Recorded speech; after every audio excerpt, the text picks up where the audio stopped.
আসসালামু আলাইকুম রহমতুল্লাহ। বন্ধুরা কেমন আছেন? আশা করি আল্লাহর রহমতে অনেক ভালো এবং সুস্থ আছেন। দেশ এবং প্রবাসী যে যেখান থেকে ভিডিওটি দেখছেন আপনাদেরকে অসংখ্য ধন্যবাদ জানাই। আজকে আমি অনেক দিন পরে একটি ভিডিও আপনাদের মাঝে নিয়ে হাজির হয়েছি। যে আপনারা অনেকে বলে থাকেন যে উস্তাদজি আমাকে এমন একটি সহজ আমল দেন যেন এই সহজ আমল দ্বারা আমরা পরিসাধনা করতে পারি। তাই আজকে এমন একটি ভিডিও শেয়ার করব, যারা বলেন যে আপনি 3 যুগ পরিমাণ সাধনা করেছেন, 3 যুগ পরিমাণ এই সাধন জগতে আপনি সময় কাটাচ্ছেন, কিন্তু আপনার কাছে পরি বা জিন আসে না, আপনার সাধন কেন হয় না? আজকে শুধু আল্লাহ পাকের একটি নাম পাঠ করার মাধ্যমে আপনার সামনে পরি হাজির হবে। একদম সহজ একটি আমল শেয়ার করব। শুধু এই নামটি আল্লাহ, এই নামটি পাঠ করার মাধ্যমে আপনার সামনে নেককার পরি এসে হাজির হবে ইনশাআল্লাহ। এটা আপনার কখনো মিস হবে না। শুধু একটি বিষয় আপনার প্রয়োজন, সেটা হলো আল্লাহর প্রতি বিশ্বাস একিন রেখে আপনার আমলটা করতে হবে। যদি আপনি সমস্ত বিশ্বাস একিন রেখে আমলটা করতে পারেন, ইনশাআল্লাহ আপনার সামনে নেককার পরি মুয়াক্কেলগণ এসে হাজির হবে। তারা কখনো আপনার ক্ষতি করবে না, বরঞ্চ আপনার বা আপনার পরিবার পরিজনের উপকার করবে। আসুন ভাই, আমরা শিরক কুফরি থেকে নিজেকে বাঁচাই। আপনার শত্রু যদি আপনাকে ক্ষতি করে থাকে, সেই জিন বা পরি যেটা আসবে, সে আপনাকে স্বপ্নের ভিতরে দেখায় দিবে যে তোমাকে অমুক ব্যক্তি ক্ষতি করতে চাইতেছে, তুমি সাবধান, এই পথে থেকে সাবধানে যাও, এরকম বলবে। তারপরে আপনাকে স্বপ্নে আসবে বা এমনে আসবে, ধ্যান অবস্থায় আসবে, বিভিন্ন প্রকারে আপনার কাছে এই পরিটা হাজির হবে। আর এটি পরীক্ষিত মানে কি বলবো, কোটি% বললে ভুল হবে। এটা আপনি ধরেন যে আপনার সাধন হবেই, এটা যে আমলটা করবেন সেই এটা আমাদের সফলতা পাবেন। কিন্তু কিছু শর্ত নিয়ম বলবো, এটি মানতেই হবে। যদি এটি না মেনে আমল করেন তাহলে কিন্তু কাজ হবে না। শর্ত নিয়মগুলি ভিডিও শেষ দিকে বলবো, স্কিপ না করে সমস্ত ভিডিওটা একটু মনোযোগ দিয়ে শোনেন। আর যারা আজকে আমার এই ভিডিওটি নতুন দেখছেন, কষ্ট করে চ্যানেলটা সাবস্ক্রাইব করে রাখুন। আর আপনার বন্ধুদের মাঝে এই ভিডিওটা শেয়ার করে দেন, ভিডিওটা একটি লাইক দেন। কারণ আমি চাই আমার এই ভিডিও দেখে যেন মানুষ উপকার পায়। সত্য যেটা সেটা আপনাদের মাঝে তুলে ধরতে চাই, যেটা মিথ্যে সেটা আমি আপনাদের মাঝে বলতে চাই না। কারণ মিথ্যে কথা বললে আমার আল্লাহর কাছে কিন্তু হিসাব দিতে হবে। তাই চাই আপনাদের মাঝে সত্য কথা তুলে ধরব। অথচ কারো ভালো লাগবে, কারো ভালো লাগবে না, এটাই স্বাভাবিক। তবে সত্য আমি বলে যাব ইনশাআল্লাহ। তারপরও আপনাদের দোয়ায়, আল্লাহর রহমতে, আল্লাহর মায়া, আল্লাহর দয়াতে অনেক মানুষ আমার এই চ্যানেলটাকে ফলো করে। যারা জ্ঞানী, যা বোঝার মতন মানুষ, তারা কিন্তু আমার চ্যানেলটাকে বেশি বেশি ফলো করে। তো যাই হোক, যে সকল বন্ধুরা আমার চ্যানেলটাকে সাবস্ক্রাইব করে রেখেছেন আপনাদেরকে অসংখ্য ধন্যবাদ জানাই। তো আজকে শুক্রবার দিন ভিডিওটি শ্যুট করতেছি আপনাদের মাঝে। এই ভিডিওটি আমি বিকালে পাবলিক করবো ইনশাআল্লাহ। তো এখন নিয়ম কারণ সব কিছু খুলে বলবো। আরেকটি বিষয় বলি নেই, আমার অনেক বন্ধুরা কিন্তু এই স্ক্রিনে যে নাম্বারটা থাকে, এই নাম্বারে সিম নাম্বারে ফোন দিলে কেউ পাবেন না।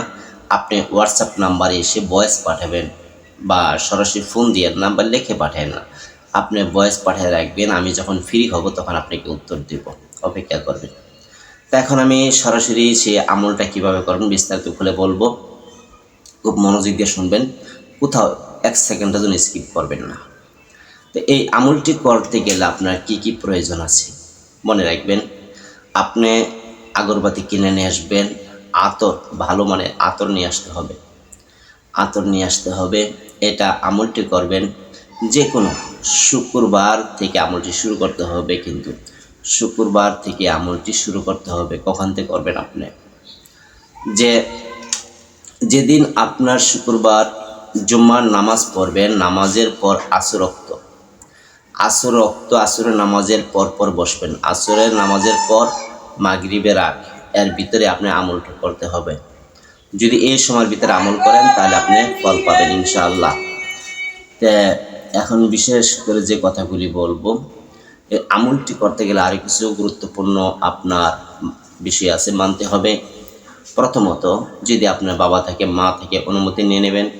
যদি না থাকে আপনার পীর সাহেব থাকলে তার কাছ থেকে অনুমতি নিয়ে নেবেন। আর যারা আমার ভিডিও দেখে অনুমতি চান, অবশ্যই ভিডিওতে লাইক করবেন, শেয়ার করবেন, অনুমতি আপনি পেয়ে যাবেন।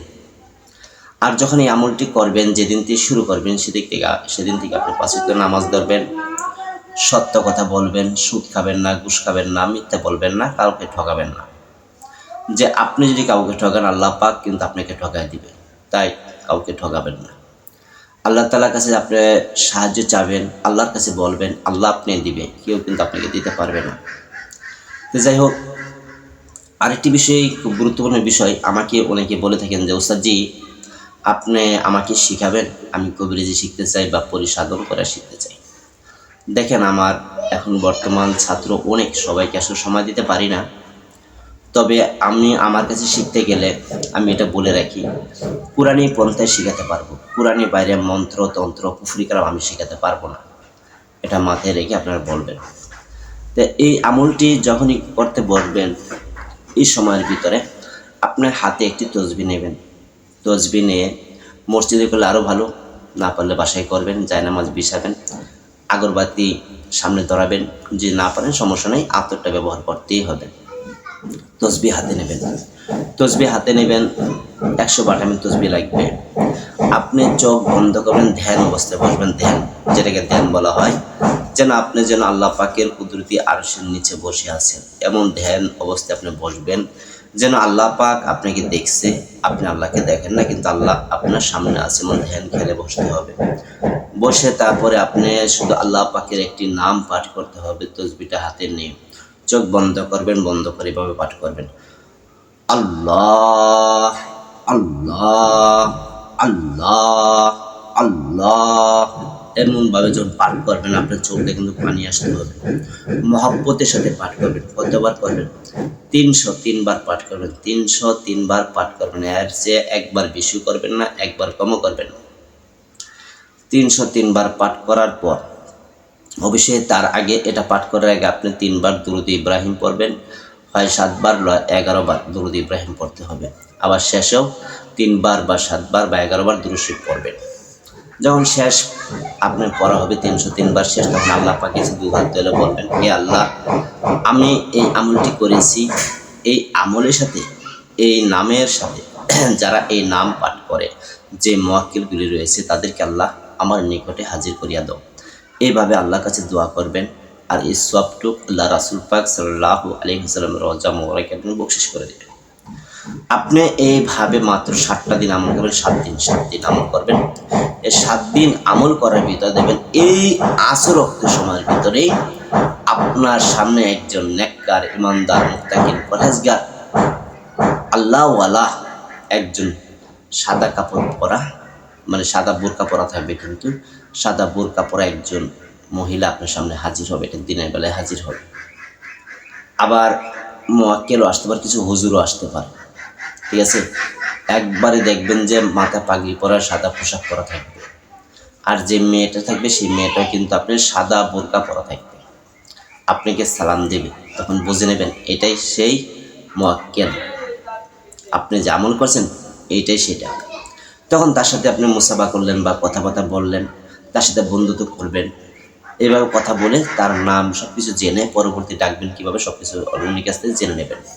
তারপর উনি কিন্তু আপনি যে কোনো ভালো কাজগুলি করাতে পারবেন। তো যাই হোক বন্ধুরা, যদি আমার এই ভিডিওটি ভালো লাগে, ইনশাআল্লাহ কষ্ট করে চ্যানেলকে সাবস্ক্রাইব করুন, লাইক করুন, শেয়ার করুন। আর সকলে ভালো থাকবেন। আসসালামু আলাইকুম রাহমাতুল্লাহ।